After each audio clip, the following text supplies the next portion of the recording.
Shalom, salam damai sejahtera Bapak Ibu, Saudara dan Saudariku seiman. Semoga saya menjumpai Anda semuanya dalam keadaan yang sehat walafiat, tetap semangat, tetap tersenyum, tetap berpengharapan pada Tuhan kita Yesus Kristus yang telah bangkit untuk kita.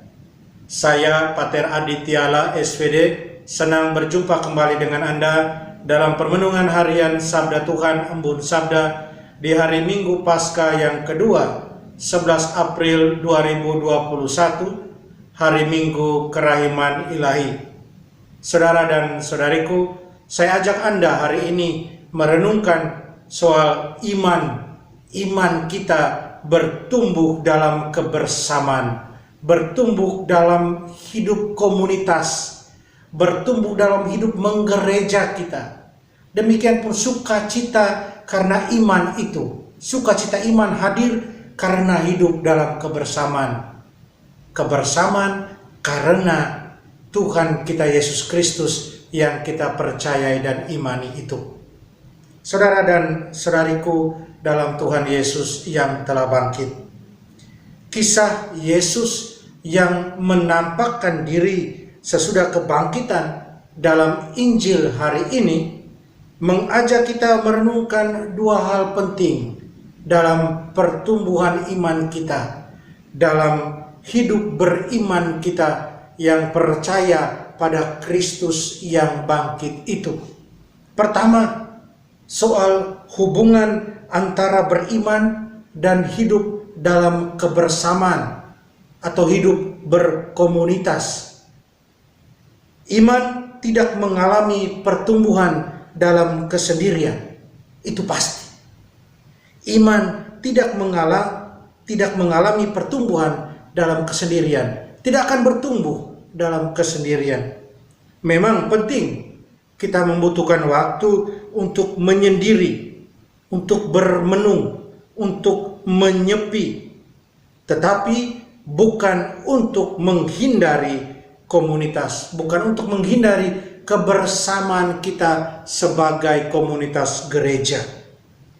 Adalah satu ironi jika semangat antipati pada kebersamaan atau pada hidup berkomunitas masih mewarnai pola beriman kebanyakan orang Kristiani, kebanyakan dari kita. Iman Kristiani tidak pernah lahir di luar kebersamaan, di luar komunitas. Iman Kristiani bukanlah gerakan individu, melainkan gerakan komunitas umat Allah. Umat Allah yang percaya pada Putra dari Allah, Tuhan kita Yesus Kristus, yang menderita sengsara, yang wafat, dan yang bangkit bagi kita. Bacaan pertama dan juga bacaan Injil di hari Minggu Paskah yang kedua ini dengan jelas menggambarkan hal itu kepada kita.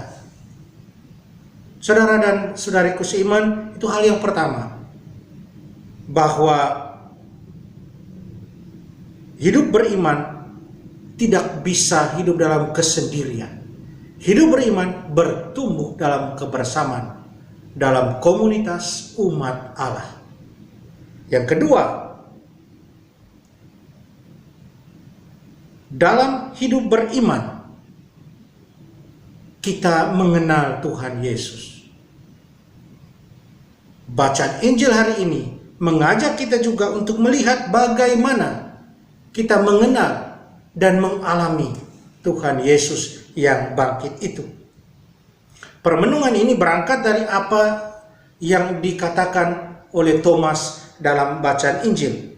Sebelum aku melihat bekas paku pada tangannya, dan sebelum aku mencucukkan jariku ke dalam bekas paku itu, dan mencucukkan tanganku ke dalam lambungnya, sekali-kali aku tidak akan percaya.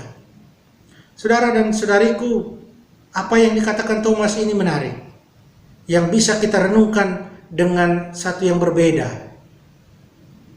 Saat kita berani melihat luka dan menyentuh luka dan penderitaan, di saat itulah kita sedang mengalami Tuhan. Menarik bukan?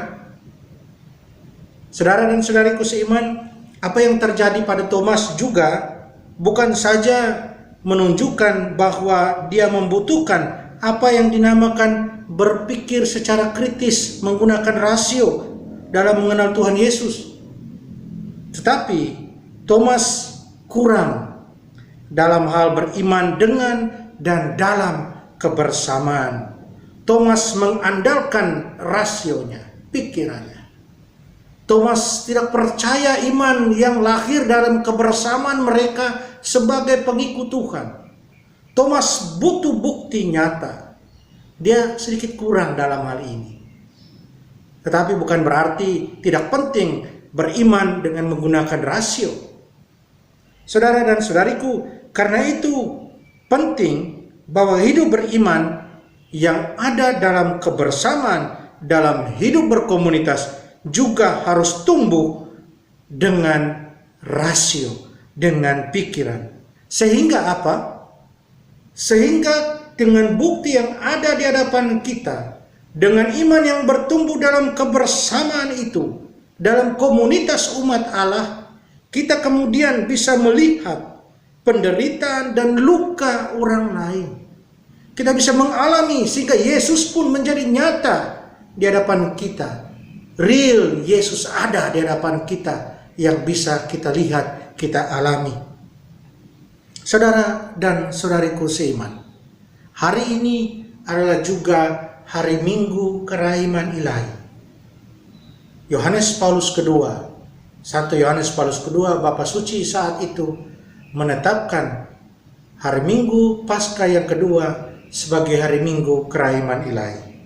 Mari kita berdoa di hari Minggu Kerahiman Ilahi ini, berdoa kepada Allah yang Maha Rahim, yang selalu menunjukkan kerahimannya kepada kita, agar kita semua boleh kembali kepada Dia dari dosa-dosa kita. Kita yang sudah menerima kerahiman itu lewat sengsara, wafat, dan kebangkitan putranya, Tuhan kita Yesus Kristus, agar kita boleh hidup dalam cahaya kerahimannya, boleh hidup dalam sukacita kebangkitan dengan menjadi murid-murid Kristus yang bangkit bersama Dia.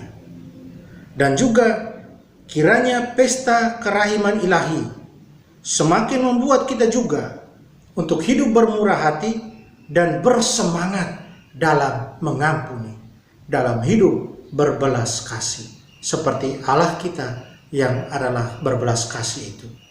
Mari kita mohon kekuatan dari Tuhan, kita berdoa. Ya Allah Bapa dalam surga, syukur dan terima kasih atas segala kasih cinta-Mu pada kami. Bantulah kami agar dengan menyentuh luka dan penderitaan sesama, kami mengalami Yesus yang bangkit. Semoga kami sanggup merangkul sesama yang menderita, dan bantulah kami menjadi orang-orang yang murah hati dan pengampun. Tolonglah kami, bantulah kami ya Allah. Amin. Saudara dan saudariku, mari kita mohon berkat Tuhan. Tuhan besertamu, kita sekalian, semua orang yang kita sayangi, kita kasih. Segala usaha, rencana, dan kerja kita dilindungi, dibimbing, dan diberkati Allah yang Maha Kuasa, Bapa dan Putra dan Roh Kudus. Amin.